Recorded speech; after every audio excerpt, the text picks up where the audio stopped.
ɓuri ko suddiɗo jonnata kon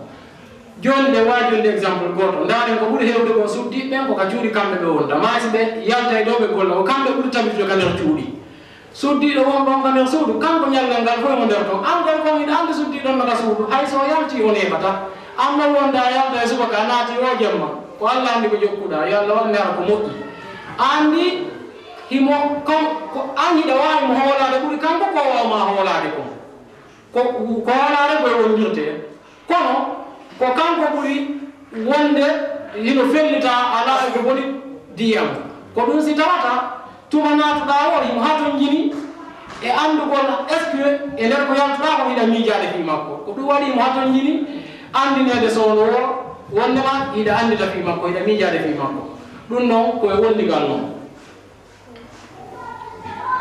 haray ko tawtoɗen suddiɓɓen kadi haray koye ɓe ɓurtu muññagol eɓe muññiɓe koyeɓe muñño kadi wondigal ino satti ha yoɓe yaafo haray ko enen duwiɓɓen koye ɓurtu wattande ila si tawi ɗen martan e rewdi pellati ɗen mari ko si ɗuuɗa e ma si fanɗoy geren ɗumanno ɗen wonde kadi ɗen haɓida e maɓɓe ɓe yawo e maɓe waɗen hunde ko weltani kono haray ko enen immini waɗen enen ɗaɓɓitemɓe ɓe réagi sa façon goo ɓuri no ɓe duwa ardan nden ngol noon ɗum ɗon noon ɗe gandi joie e jiidi ndin si juinan e jiidi ndin haray moƴƴanayi men fof haray yo Allah fewni ɓiɓɓe men ɓen yo Allah hokkoɓe ko wiyete kon nene jaara par ce que Cheikh Ahmad karmo koɓe amen no konaki ɓe maki wondema mo ɓeenomar nene kono jaara on namo ɓe haray ko ɗaɓɓete ɗum haray joni ko hikkoto ɗo haray ko Cheikh Souleymane Ba yoɓe seeno ɗo ɓe waɗana en darsu fi fadail ahlil bayt haray ko ɓural ngal ɓe nguure no laaɓɗo muɗum nden mari haray nastaqbilu bi salati ala muhammadin wa ali muhammad اللهم صل على محمد وآل محمد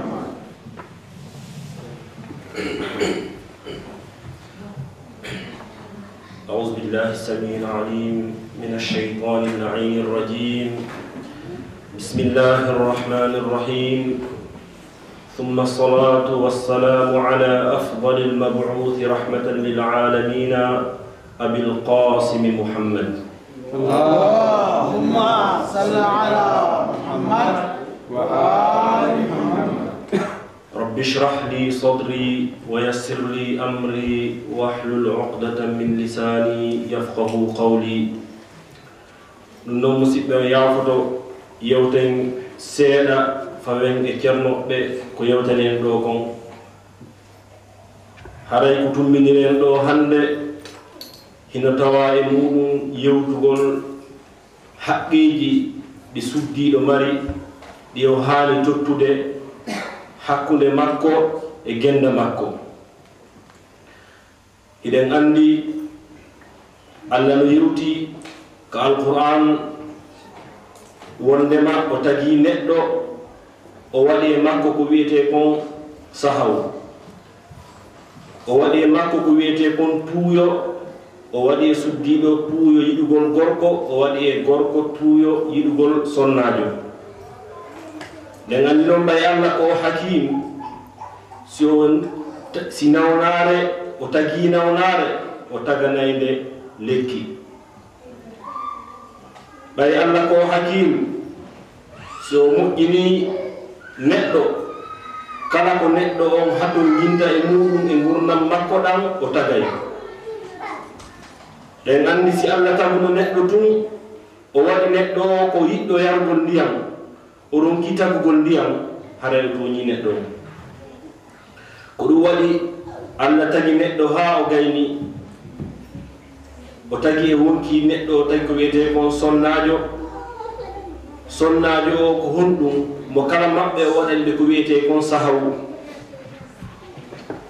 Allah waɗi hakkunde maɓɓe o inni ɓe gayni taggolɓe o daali wondema wa min ayatihi an khalaqa lakum min anfusikum azwajan litaskunu ilayha wa ja'ala baynakum mawaddatan wa rahma Allah ɓay gayni taggol neɗɗo o haawi fi neɗɗo o daali wondema no tawa e mandoji makko ɗin ko andirte mangu Allah ngun takugol mo debbo e gorko o waɗa hakkunde maɓɓe giggol. Allah nono daali sanurihim ayatina fil afaqi wa fi anfusihim hatta yatabayyana lahum annahu alhaq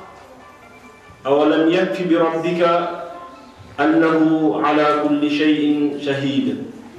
Allah daali wonde man tawa e mande wonde mo hollay en mandeji makko ɗin ka tatteji fof o holla en mandeji makko ɗin e meɗen tigiri no tawa e mande makko nden tagugol suddiɗo e gorko o waɗa ko wiyete kon diggol hakkunde maɓɓe. ɗe gandi ɓen Allah tagi neɗɗo e suddiɗo e gorko kala siko moƴƴerne woni hine mar résultat, siko bone woni hine mar résultat. ɓay tun gorko hino faale suddiɗo hino faale gorko, Allah waɗani laawol ngo remen fiyo mo kala rew har haɓidali e Allah. ɓay Allah kañum ko o daali ko wondema mi tagirali jinna e yimɓe si hinayo ɓe rewam.